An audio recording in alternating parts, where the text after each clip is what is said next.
할렐루야. 네, 잠깐 기도하겠습니다. 하나님, 말씀 가운데 함께하여 주시고 우리가 깨달을 수 있도록 성령님이 함께 동행하여 주시옵소서. 예수님의 이름으로 기도합니다. 자, 오늘 청소년부 교사 헌신 예배 또는 청소년부 헌신 예배로 드려지고 있습니다. 저희 또한 청년들이 오늘 외부 행사가 같이 있는데 그 행사로 간 청년들 외에 다른 청년들은 함께 청년 예배로도 같이 지금 내려와서 드리고 있고요. 그래서 찬양 인도도 청년들이 같이 예배를 섬겨 주었습니다. 네, 감사합니다. 우리 아이들은 최대한 많이 모으려고 했지만 바쁜 사정과 여러 가지 일들에 있어서 그래도 우리 사랑스러운 4명의 아이들이 함께 찬양해 주었고요. 교사 선생님들이 함께 찬양하셨습니다. 자, 교사 선생님들 중에도 청년부 행사가 있어서 가신 분들도 있고 그래서 왜 저 얼굴이 안 보이지? 화면엔 나오는데 왜 저 얼굴은 안 보이지? 그러신 분들이 계실까봐 그냥 광고 말씀 드렸습니다. 자, 오늘 마가복음 10장 46절에서 52절까지의 말씀을 가지고 우리가 어떤 변화를 기대하는가라는 제목으로 말씀을 나누려고 합니다. 교회를 다니면서 우리가 어떤 걸 원하고 교회를 다닐까요? 여러분들은 어떤 기대를 가지고 또는 무엇이 바뀌길 바라고 교회를 다니십니까? 저는 어릴 때 교회를 처음 다니기 시작할 때는 멋모르고 그냥 길에서 가다가 친구의 교회의 전도사님이 안녕 그러더니 끌려가서 그냥 교회를 다녔어요. 그래가지고 6학년 때 교회를 1년 다니고 그 다음에 6학년 지나고 저희 어머니께서 야 이제 중학생 되는데 공부해야 되지 않겠니? 그래가지고 아무 생각 없이 네 알겠습니다. 그러고 교회를 끊었습니다. 근데 중학교 2학년쯤 되면서부터 가정이나 이런 부분에서 어려운 점도 있었고, 마음이 힘들고, 그런 마음들이 있는데, 이상하게 6학년 때 다녔던 그 교회가 막 가고 싶은 마음이 있는 거예요. 근데 그 교회는 차마 못 가고, 다른 그때 친하게 지내던 친구가 다니던 교회에 그렇게 새로 갔습니다. 저는 제 발 스스로 갔다고 그때 생각했습니다. 하지만 오늘 목사님 말씀하셨던 것처럼 누가 인도하신 거예요? 성령님이 인도해서. 그래가지고 스스로 걸어왔던 그 교회에서 쭉 이렇게 어릴 때 지내고 또 이제 그때는 부산에 살았는데 올라와서 서울에서 또 교회를 다니고 쭉 다니고 하다 보니 어느새 신학교를 가버렸네요. 죄송합니다. 신학교도 왜 갔는지 모르고 갔습니다. 저 재수했는데요. 재수하고 그때 재수하기 전에도 저희 어머니께서 너 그렇게 교회 다니는데 신학교라도 가보지 않겠니? 그랬어요. 그랬더니 그때는 제가 재수하기 전에 무슨 제가 신학교입니까? 그렇게 열심히 세상에 충실하는 삶을 사는 인간이 어찌 신학교를 가겠습니까? 그랬어요. 근데 재수를 했네요. 저 공부 잘했거든요. 고등학교 3년 내내 반장도 했고 웬만한 학교는 갈 수 있는 그런 성격도 충분히 됐어요. 근데 재수할 때는 제가 원하는 학과를 가지 못했습니다. 재수하기 전에는, 고3 때는. 그래서 그냥 재수할 때는 자포자기였어요. 근데 나중에 제가 원하는 학과를 가도록 허락을 받고 그 원하는 학과는 뭘까요? 전 국문학과가 가고 싶었습니다. 시인이 되고 싶었거든요. 그래가지고 국문학과를 허락을 받았어요. 근데 어떻게? 재수할 때 팡팡 놀았네. 그래도 학교를 좀 낮추고 갔는데 떨어졌어요. 그래가지고 또 군대 가려고 열심히 해군 가려고 시험 보고 그러고 있는데 어머니께서 신학교 가보지 않겠니? 그러셨어요. 그때는 그래요? 한번 가볼까요? 저 교회는 되게 열심히 다녔거든요. 그렇게 세상에서 열심히 놀아도 토요일, 일요일은 사라져도 얘는 원래 교회 가 있는 애야 라고 생각하면 그냥 봐줄 수 있을 정도로 교회는 열심히 다녔어요. 왜요? 제가 어릴 때 그 뭔가 평안함을 원하는, 쉼을 원하는 그런 마음으로 교회를 내가 간절한 마음으로 갔기 때문에 그 안에서 얻어지는 놀라운 것들이 항상 있었기 때문에 교회는 어떤 일이 있더라도 갔습니다. 그래서 어머니가 그렇게 교회를 열심히 다니는데 한번 가보라 그래서 신학교 시험을 봤어요. 떨어졌어요. 이런. 그래가지고 군대를 가려고 이제 기다리고 있는데 학교에서 전화가 왔어요. 제가 그 사이에 시험 보고 그 사이에 이사를 2번을 했습니다. 뭐 집안 사정이 있어서. 근데 그거를 학교에서 찾아가지고 전화를 했어요. 추가 합격이 됐는데 이 사람이 연락이 안 돼가지고 큰일이다. 그래가지고 결국은 제가 군대에 막 그 시험 보고 면접 훈련 하여튼 가기 전에 뭔가 신체 검사하는 거 받고 딱 들어왔는데 저희 큰형이 야, 너 학교 됐대. 오늘 가서 등록하고 왔어. 그러는 거예요. 뭔 소리냐고. 아무튼 마지막 날에 연락이 돼서 신학교에 갔습니다. 정말 가려고 간 건 아니죠, 진짜 이거. 갔어요. 갔는데 그때 저희 집이 평창동에 있었습니다. 잘 사는 동네죠. 예. 그 잘 사는 동네는 저희 친척 할아버지의 집이고 저희는 그 집 밑에서 그 집을 관리하는 그런 어떤 삶을 살았어요. 근데 그 관리하는 삶을 살면서 평창동에 뭐 있는지 아세요? 삼각산 기도하러 다니는. 저 신학교 때 그 신학생들이 삼각산 기도하러 오는데 저희 집 앞이네요. 선배들이 야, 집 앞인데 와야지. 아, 그래요? 네, 알겠습니다. 그러고 가서 끌려 올라갔다가 쫙 하고 내려왔다가 이게 도대체 뭐 하는 짓이지 이러다가 어느 선배가 야, 너 이 동네 사는데 우리 교회 와서 교사 좀 해라. 그래서 교사를 그때 처음 시작을 했습니다. 교사를 하려고 그러는데 교회는 열심히 다녔는데 아는 게 없는 거예요. 아는 게. 애들한테 뭘 공과를 가르치고 뭘 하려고 그러는데 내가 알아야 뭘 가르치죠. 그래가지고 신학교 되고도 좀 한 3, 4개월 지난 다음에 그때 처음 성경을 샀습니다. 저는 기독교 출판사 같은 그런 일을 하려고 생각을 했어요. 신학교 처음 갈 때부터. 그래가지고 성경을 처음 샀어요. 그래가지고 그때부터 성경 앞에 있는 그 주석부터 쭉 그냥 옛날엔 톰슨2라고 이렇게 성경이 자세하게 나온 성경이 있는데 그 앞에서부터 쭉 읽기 시작했어요. 이게 웬일? 내가 알던 교회가 아니네. 내가 그냥 쉽게 다니던 그런 교회가 아니에요. 내가 그냥 쉽게 그냥 다니고 내 마음에 그냥 평안만 누리던 그런 교회가 아니라 뭔가 놀라운 비밀이 있는 거예요. 그게 뭐예요? 예수님을 믿으면 예수님만 믿으면 구원을 얻는 데입니다. 할렐루야. 뭐 다른 게 없이 전 교회 다니면서 여러 가지 많은 걸 해야 되는 그런 상황인 줄 알았어요. 어릴 때는. 그래서 나만 좋으면 됐지 그러고 나 좋아하는 그냥 노래하고 음악하고 이런 것만 좋아했는데 성경을 읽어보니까 그게 아니더라는 거죠. 매우 단순하고 아주 중요하고 내가 무엇을 보고 교회를 다녀야 하는지를 그때서야 알았습니다. 여러분들은 교회를 무엇을 바라보고 다니시나요? 예수님 오늘 10장 46절에 이렇게 말씀이 있습니다. 그들이 여리고에 이르렀어요. 근데 바로 나오십니다. 바로 나오는 거 아니에요. 그 사이에 무슨 일이 있습니다.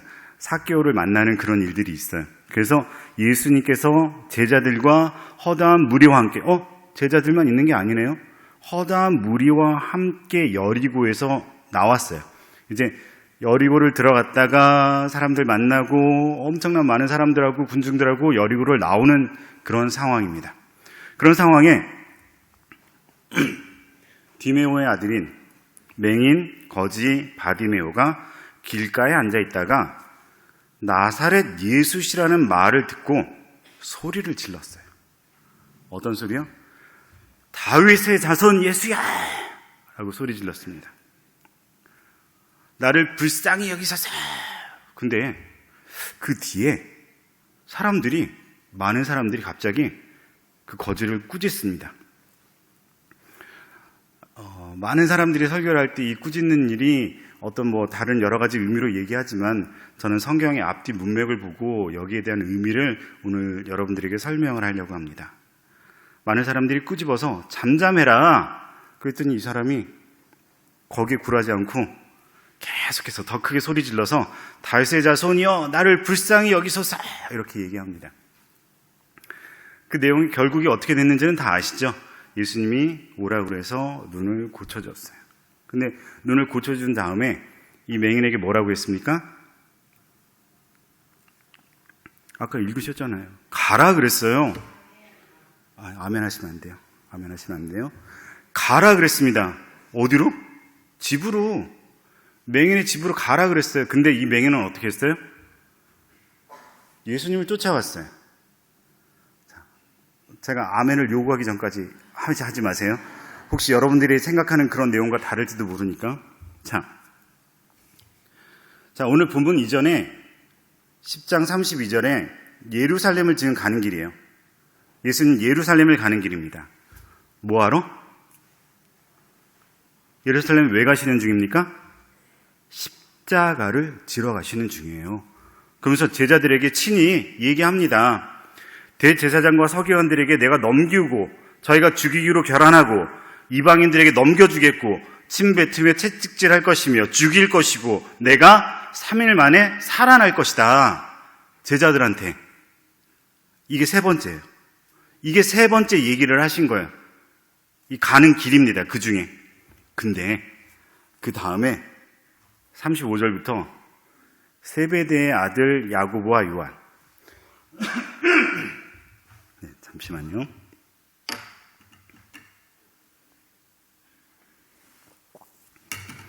세베대의 아들 야고보와 요한은 형제입니다. 예수님의 제자죠. 12제자 중에 2명이에요. 근데 이 형제 2명이 예수님께 와가지고 예수님이 영광 중에 계실 때 저를 오른편, 얘를 왼편 이렇게 좀 옆에 한 자리 할 수 있게 해주세요. 이렇게 얘기를 해요. 좀 전에 뭐라 그랬어요? 예수님이 나 가서 십자가 달릴 거고 죽을 거다라는 얘기를 하는 중인데 예수님이 고난 중에 계실 때 내가 오른편 왼편에 있겠습니다도 아니고 예수님이 영광 중에 계실 때 나 한 자리 얘 한 자리 주세요. 그랬더니 그 소리를 듣고 나머지 제자들이 아니 저 XX들이 도대체 무슨 생각으로 예수님 옆에서 너만 한 자리 하려고 이런 얘기를 하는 와중이에요. 그 다음에 그러고 나서 지금 우리가 읽은 본문이 나오는 건데요.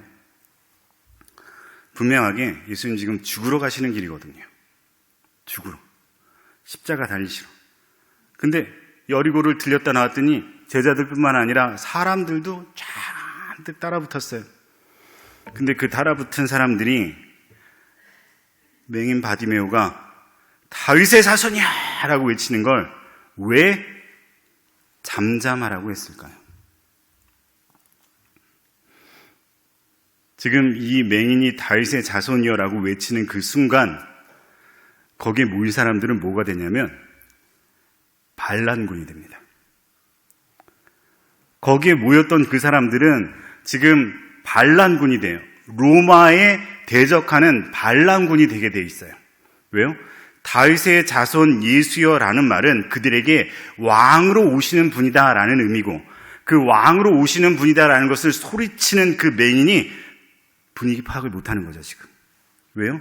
이 사람들은 이제 여리고 들렸다 나오면서 사람들 막 점점 모이면서 자기들끼리 야 예수님이 이것도 고치시고 저것도 고치시고 자 예수님이 예루살렘 가신다는데 도대체 가서 뭐 하실까?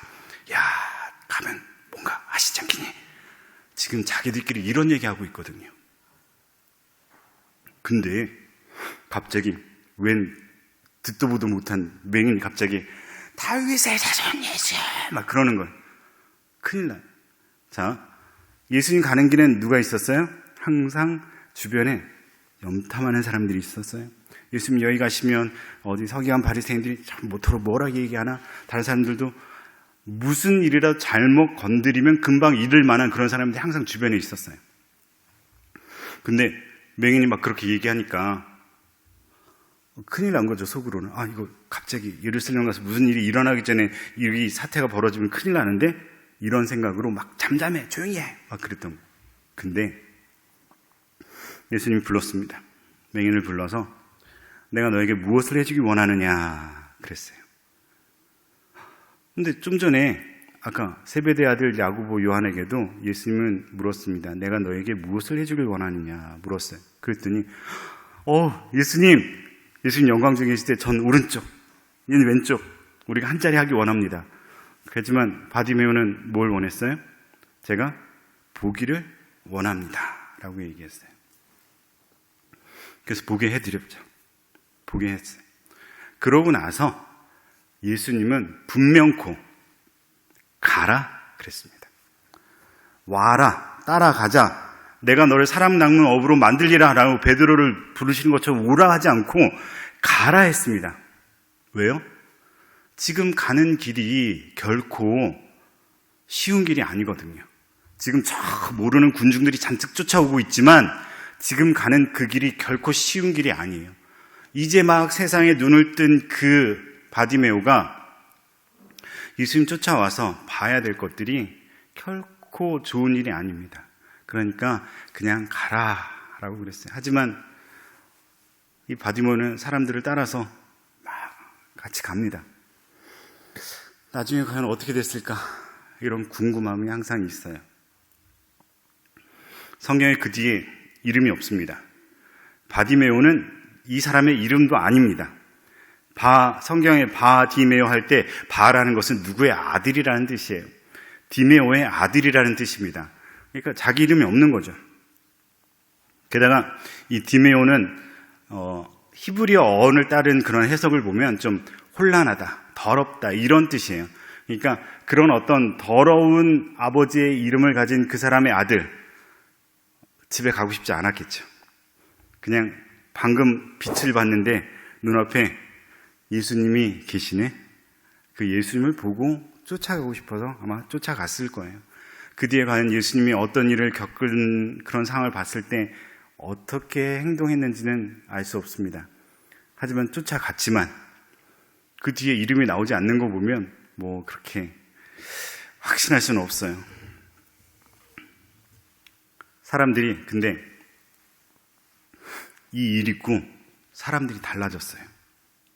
어떻게 달라졌느냐?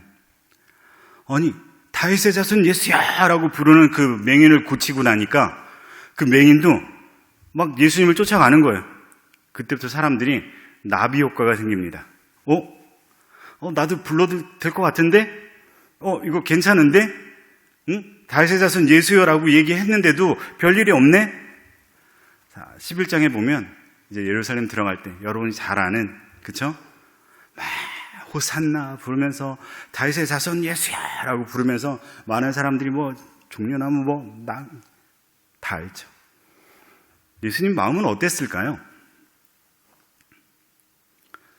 예수님 분명 죽으러 가시는 길인데 너무 좋아하네 얘들. 아니 얘기 안 한 것도 아니에요.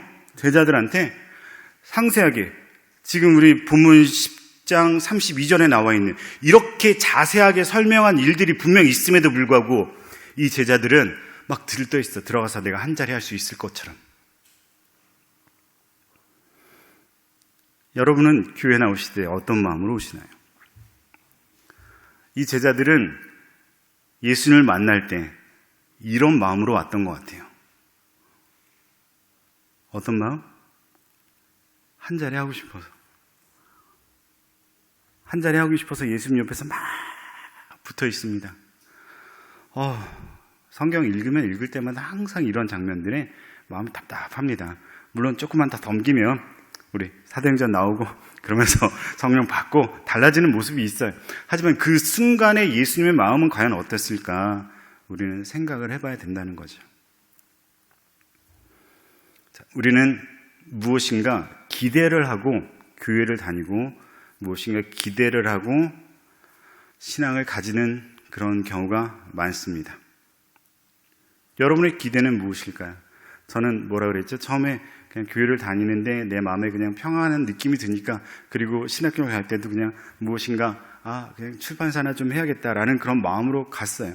근데 정말 무엇인가 다른 걸 알게 되니까 다른 거 막 필요 없고 그냥 내가 예수님이 나를 위해서 죽으셨구나라는 것을 알게 되면 그게 모든 것들이 달라지는 그런 삶이 있구나라는 것을 알게 되었다는 거죠.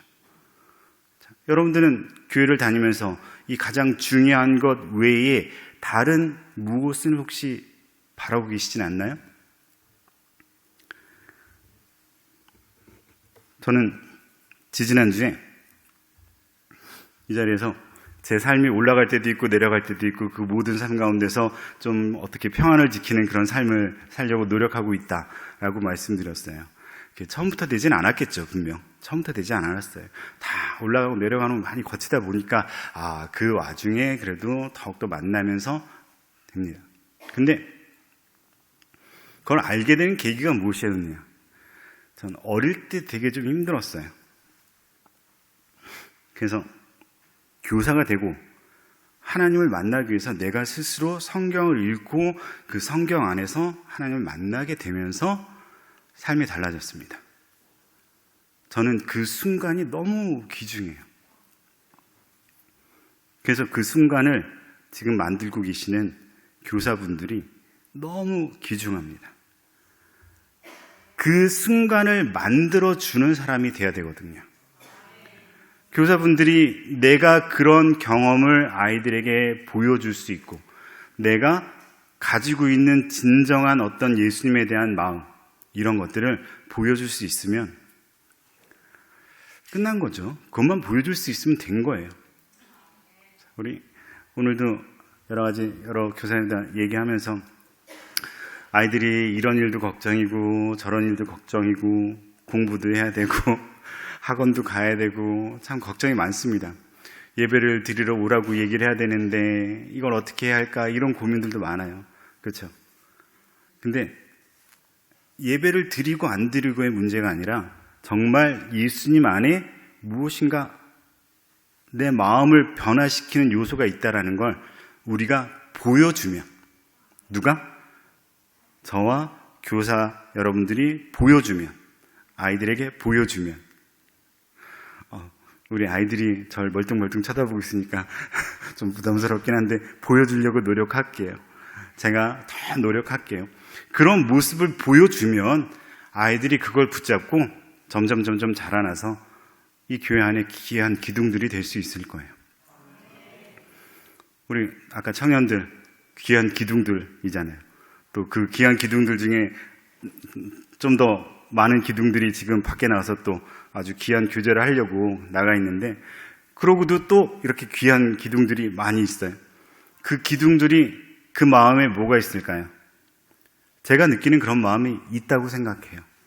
제가 느끼는 예수님으로 말미암아 없는 그 쉼, 평안, 기쁨, 절대 그것이 그냥 열정과 노력으로만 하는 것이 아니라 그런 마음이 있기 때문에 아이들에게 그런 정성을 쏟고 있다라는 것을 저는 되게 확신하고 있어요. 아까 찬양할 때 막 이렇게 사진들 나왔잖아요. 우리 선생님들이 아이들에게 되게 많이 신경 씁니다. 그 아이들 한 명 한 명 어떻게 하는지 그런 부분들에 대해서 정말 너무 감사하게도 신경을 너무 많이 쓰고 있어요. 신경을 많이 쓰는 만큼 아이들도 그 신경 쓰는 게 세상적인 신경이 아니라 마음적인 신경인 것을 알아주길 기도해야죠. 저희는 요새 그 셋째 주에는 기도회를 하거든요. 그냥 붙잡고 선생님들도 다 기도하고 애들도 다 붙잡고 기도하고 기도만 우리 찬양하고 한 40분, 50분 정도 한 것 같아요. 이런 애들 붙잡고 선생님들 다 붙잡고 기도는 한 50분 합니다. 근데 기도할 때 지난달도 그렇고 이번 달도 그렇고 많은 걸 얘기하는 것이 아니라 성령님, 내가 내 옆에 있는 친구를 위해서 무엇을 하면 좋을까요? 라는 걸 지난달부터 기도했어요. 그리고 이번 달에는 성령님, 예수님이 나를 위해서 죽으셨다라는 거, 그게 내 마음속에 잘 자리 잡을 수 있게 해주세요 라는 걸 기도했습니다. 할렐루야. 여러분들도 그걸 위해서 기도해 주시기 바라요. 자, 어렵지 않죠? 외우실 수 있죠? 우리가 서로를 위해서 함께 기도하는 그런 청소년부가 되기를 원하고요. 우리 안에 믿음이 잘 자리 잡아서 그게 성장할 수 있는 그런 청소년부가 되기를 원해서 저희가 기도하고 있는데, 오늘 저희가 그 기도 제목을 여러분에게 드리니까 그 기도를 또한 여러분들이 함께 생각날 때마다 해주시길 바랍니다. 자, 몇 분이 지났을까요? 제가 생각이 안 나서. 자, 어쨌든 우리가 이런 청소년부 교사 헌신 예배를 드릴 때 우리 교사들의 마음이 이러하다라는 걸 말씀을 드린 거고요. 절대 성령님을 만나기 전에 제자들처럼 자기 욕심이나 자기 것을 쫓아가는 마음이 아니고, 오직 우리가 성령님을 만난 제자들처럼 자기 걸 모든 걸 버리고도 기뻐하며 즐거워하며 사람들을 위해서 수고하고 노력했던 그런 교사가 아니죠. 교사인 줄로 믿습니다. 그런 교사인 줄로 믿기 때문에 저도 더 열심히 하려고 노력하겠습니다. 우리가 함께 노력할 때 우리 아이들이 이 안에서 좀 더 즐겁고 평안하고 잘 자랄 수 있는 그런 우리 용인중부교회가 될 줄로 믿습니다.